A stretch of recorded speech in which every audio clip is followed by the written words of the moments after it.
Hey everybody, Dave Hagan here. If you've ever thought about starting a business, I think there's 13 things you should think about. We're going to talk about that today on the Financial Wellness Podcast.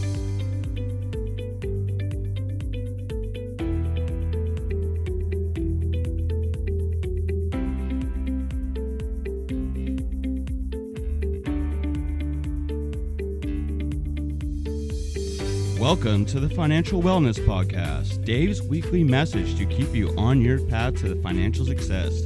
Here is your host, financial problem solver and talk show host, Dave Hagan. Hello everyone and welcome to this week's edition of the Financial Wellness Podcast, TFWP.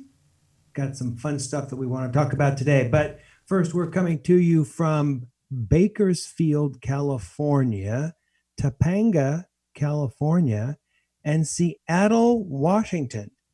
And I'm not going to tell you who's where. I'll let you figure that out or think about that or let that stew a little bit. Oh, hey, look who's with us tonight. I heard a chuckle in the background. It's Brian Reed. It's a chuckle from the Pacific Northwest. That's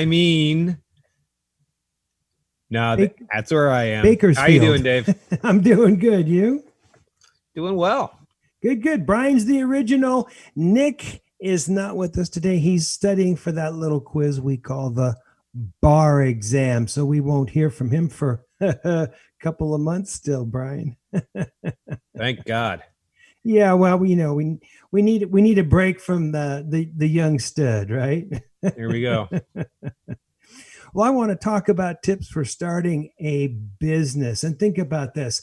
I've had a business for 40 years, and I've had a couple of side businesses during that time as well. And when I look back over my career, I've probably advised thousands of businesses going through financial difficulty. And hey, I even acted as a bankruptcy trustee for a while, closing out and selling assets of businesses. So I've had a lot of experience talking about these kinds of things.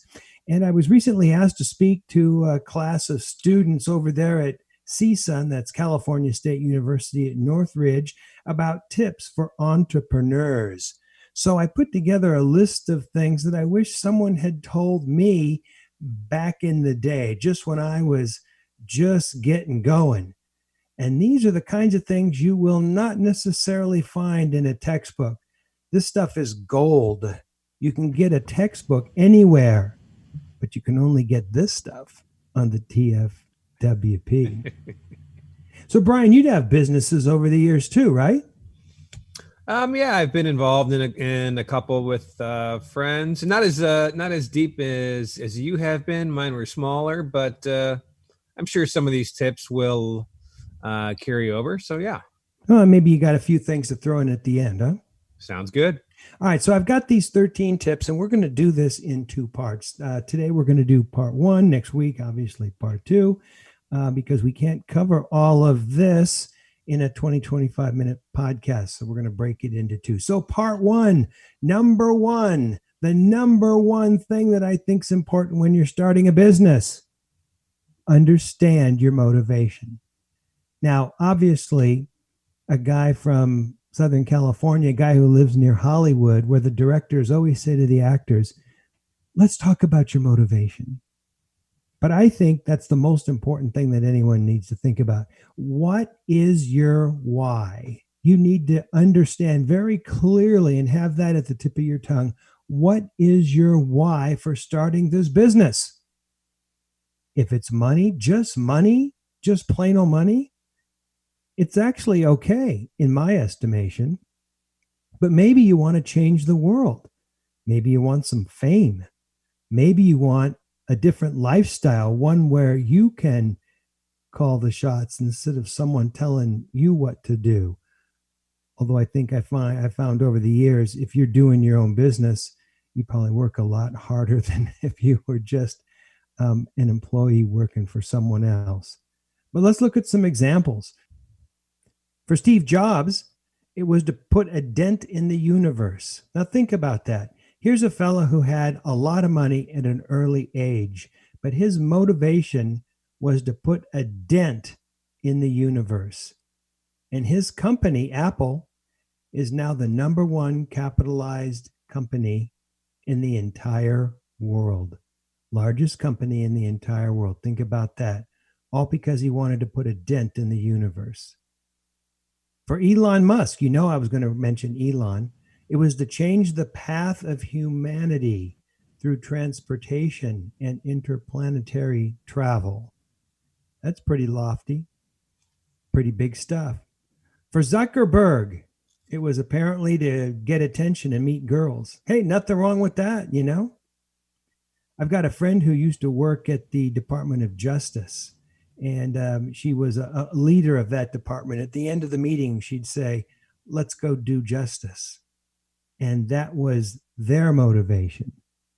So knowing why you're going to be doing what you are doing is going to be one of the guiding lights of your business, and it will be the basis upon which you will make a lot of your decisions. Understand your motivation. Number 2, write a business plan. Now, this used to be a complicated deal. You could hire people who would write you a business plan. It's a lot easier now. But an honest business plan should summarize what you want to do. It should identify your strengths and weaknesses. It should identify the market and the opportunities and challenges that you will face. And it should be written, because when you write things down, it has a far better chance of getting done. It's kind of like when we talked about writing down goals periodically.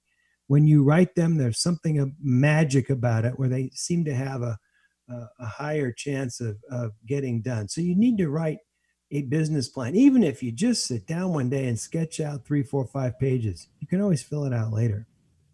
And it used to be that you were better off having somebody write this plan for you, but now there's software, or you can have it written by someone on the internet. Go to growthink.com, masterplan.com. There's a place called Free 10-Minute Business Plan. Search that and it'll come up on Google. Heck, you can get someone on Fiverr, Fiverr, to write you a business plan. I think Word even has a business template in it for free, or a business plan template in it for free. This is just stuff that falls into your lap. It's an outline, and all you got to do is fill in the blanks. Now, Dave, if I can ask a question here. Sure, of course. Do you believe in the realistic business plan and the business plan that you present to the bank plan? And I'll explain. Where there are people who know what the buzzwords are to try and get perhaps a SBA loan or something. And then there's a realistic approach of, okay, we don't have the numbers that, in case we don't have the numbers that we're presenting to the bank, we believe these numbers could be true, but we also have to go to the other end and go, let's prepare for, potentially a slower start than we are predicting. Yeah. Do you do one and the other? Do you do one right in the middle? I've had friends in businesses where they've actually done both. They've gone the high end, the best possible outcome. They take that to the bank. Then they're planning for, hope for the best, plan for the worst. Yeah. I think you start with the realistic one before you even get going. You start with that first. You put it together because it's primarily going to be a map for you. And then if you need to go to a bank, then you can always, gloss it up and make it, the pitch piece. Because when you're at a bank, it's really more of a pitch piece. So maybe some businesses are going to have both. I would hope that a new business isn't going to need too much financing, because that puts pressure and stress on the whole thing. And we'll talk about that a little bit later. But I think that you start with the one that you believe in your heart of hearts you can pull off, and the one that's going to really resonate in your soul, that will work for you. Answer the question? It did. Thank you. Good. Once you got that plan together, then I think you sit down with a friend or advisor and talk about it. It could be an accountant, it could be a lawyer, it could be a friend, just a friend with some business experience. Because I think there's a lot of value in showing that to somebody, in presenting it to somebody and go, hey, Are there any holes in this? What are the pluses and minuses? So spend some time and talk it over with a friend or advisor. And also consider this business plan a living document that'll change over time. We've talked about this before, and I said, look, if you get in an airplane, or when a pilot gets in an airplane to fly from LA to New York, during that flight, the course is going to be corrected several times. You don't just set a course and walk away. As you see things change, weather, clouds, winds, whatever it is up there, you adjust the path. And I think the same is true with the business plan. Don't be afraid to change it. Don't be afraid to acknowledge that it really is kind of a living, breathing kind of document. But I think you got to have that. I talk to so many people with businesses, and it's like, what's your plan? I don't know. We just opened up and started making this stuff and made money for a while, and then the bottom fell out. And it's like, well, what was your plan for that? Well, we really didn't think about it too much, because initially there was this rush of money coming in. So have a business plan, a written business plan. It's not that hard to do anymore. Number 3, and I think this is so important, fill a need. You got to fill a need. Don't just be another business. Somehow you got to build a better mousetrap, because if you're just another business, chances are you're going to not do as well. You need a product that's better. You need a service that's better. You need to create a product or deliver a service in a unique way. You need to do something better. You need to fill that need. I'll give you an example. I've got a barbecue in the backyard, and it uses liquid propane, and it's in these metal canisters. And it is such a pain in the neck when you're grilling and you run out of propane and the heat goes off. You got to put it in the back of the car, and you got to run down to the gas station, and they fill it up with this smelly stuff. And then you got to take it back, and it's heavy, it's dirty. It strikes me as being dangerous to be driving around LA with a bomb in the back seat, basically. It's just a pain in the neck. And I didn't realize what I needed was a service that would come to the house and exchange those propane canisters. I mean, what a brilliant move. And the cost is the same, because they're operating that business on the profit that would otherwise be had at the gas station, or the profit that would be had by places like Home Depot and Lowe's and these places, who would exchange you a cylinder of propane. So what a great deal. They'll be able to deliver it to the house, set a couple propane canisters out. They replace them with filled canisters, and it costs the same. They found a way to fill a need. And of course, now I see other people copying their business model, trying to jump on and compete with them. And that's all well and good. But this Sync Propane, at least, is the first company that I saw that was doing it. And I thought that was pretty good, and a good example of filling a need. Number 4, start small and test. You don't have to start real big. You don't need a whole floor of an office building. You don't need tons and tons of inventory and 25 employees. Start small and test your concept. Apple started in a garage, and some of those people were kids that lived down the street, and they were assembling circuit boards. Hewlett Packard started in a garage, all up in Silicon Valley. You don't need a lot of overhead as an additional stressor when you're starting the business. So to the largest extent that you can, start small, keep the costs low, and then test, listen, run a few samples or do a dry run, and then listen, get some feedback. Cooks love to eat their own soup, but it might not be that good. So run some samples, let some people test, listen to what they have to say. Years ago, a friend of mine wanted to start a business, and he was all into creating software. And so he licensed a bird book. This is a true story, Brian. And he licensed his bird book and the pictures in the bird book. And he decided that the images that were really important to have in the software that he was going to sell, the software of the book, were these pictures of bird poops, because apparently you can tell a bird's health by looking at their poop. I did not know this. This really made my life better. You can look at a bird poop and know the health of the bird. You never saw Jurassic Park? No, yeah, well, I saw it, but bird poop, really? So he used up all of the available space of this product, including these pictures of the bird poop. Now, this was back in the days when we had these little 3x3-inch plastic discs. You remember those? This was quite a few years ago. That is a long time ago. He wanted to test. He was doing the right thing. So he gave me a package like it came in the mail, and I opened up the box. Nice. It had the little wrapping things in it, the little like peanuts that are made out of styrofoam, but they were made out of some starch product. So you could put them in the water and they dissolve, with a little card that says we're trying to be eco-friendly. Nice. Printed version of the book. Nice. But then he wanted you to load the software into your computer. And there was something like 22 of these 3x3 discs. And as I'm loading in all this information in these bird poop pictures, I finally said to him, this is too much work. I'm not going to load in this many discs. You got to find a way to do this differently. And, I don't think he listened, or he wasn't willing to change it. And the product hit the market and was a spectacular flop.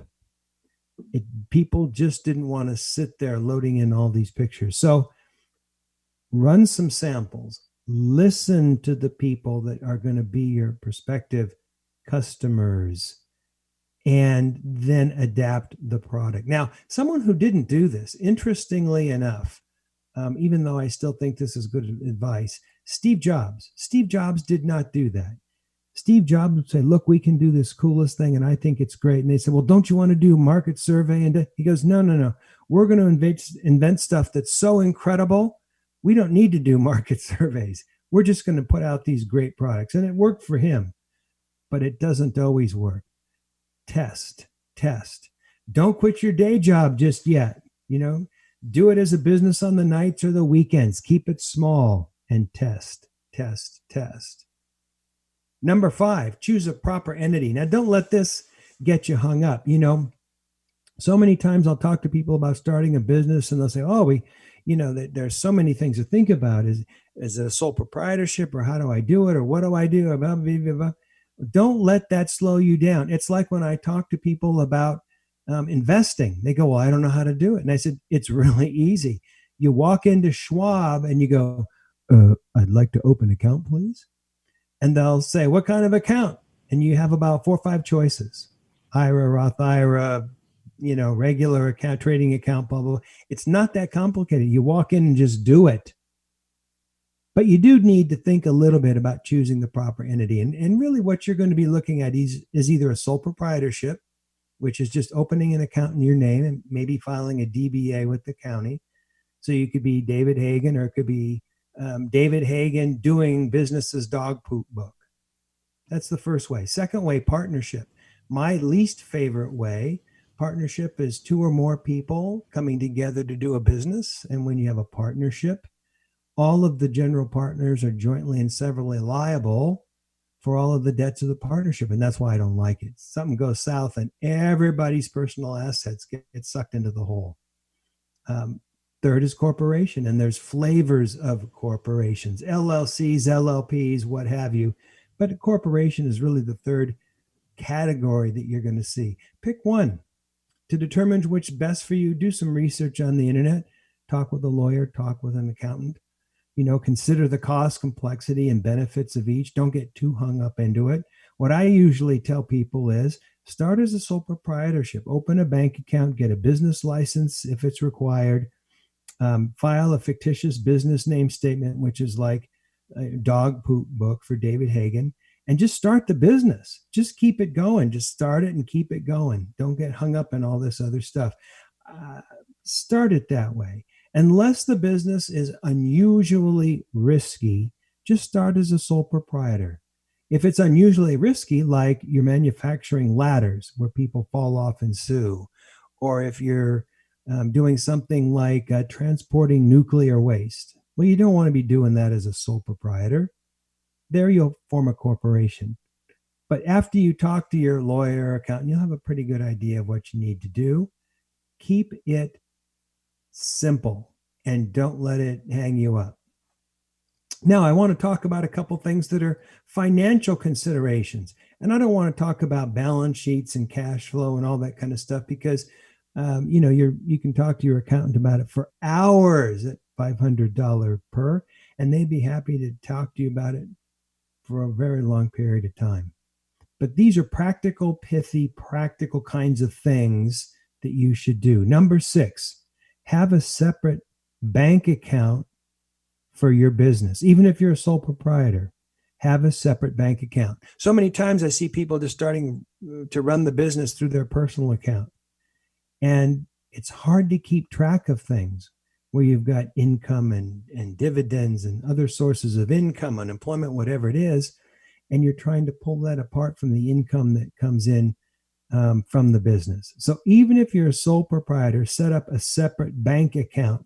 It makes it much easier to track income and expenses. And of course, you want to have different categories of income if you're doing separate things or selling separate products. And of course, you want to have lists of expenses. That way you can analyze the income and expenses of the company.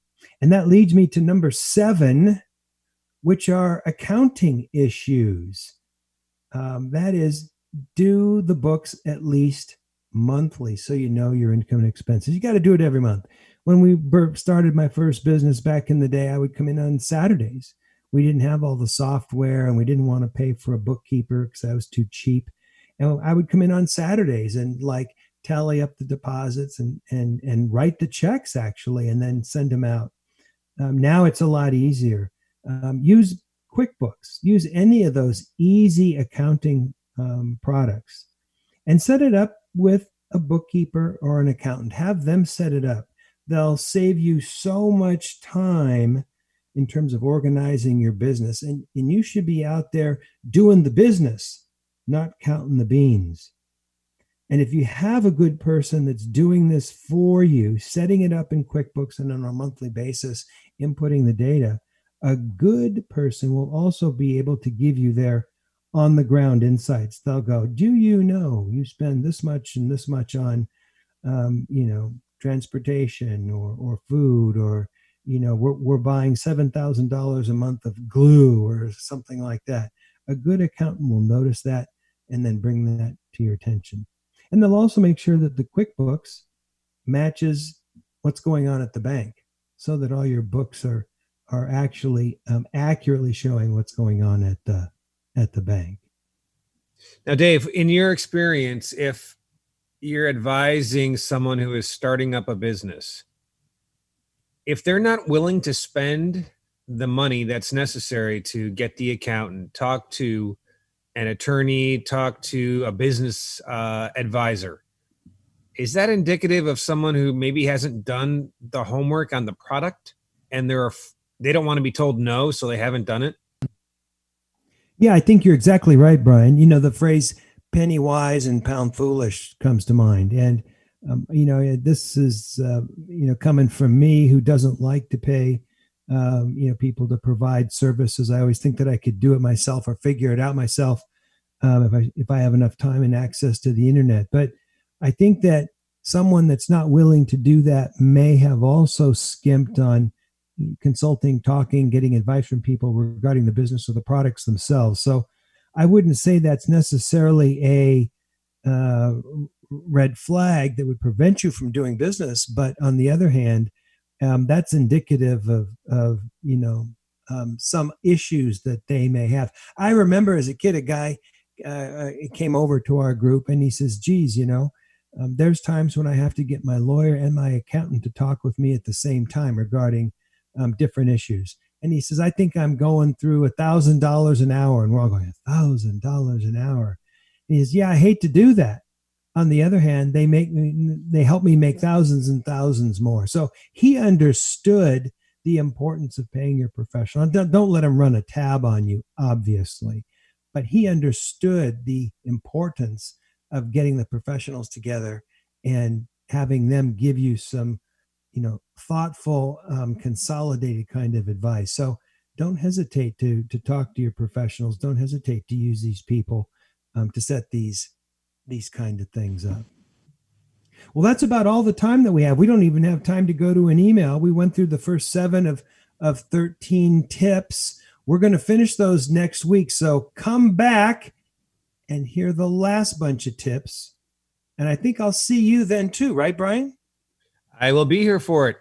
Excellent. This is Dave Hagan, and you've been listening to the Financial Wellness Podcast.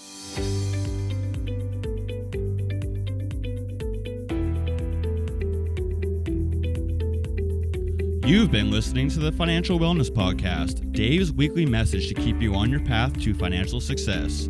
If you have a question that you would like Dave to answer on the podcast, go to thefinancialwellnesspodcast.com.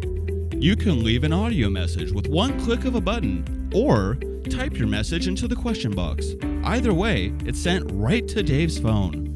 Remember, Dave will randomly draw from the submitted questions and pick the winner of a free 1-hour personal conversation with Dave to help you achieve your financial goals. Don't forget to subscribe to the podcast so you receive the new episode notifications, or share the podcast via the app with your family and friends. This is your announcer, Nick Appel, wishing you every financial success.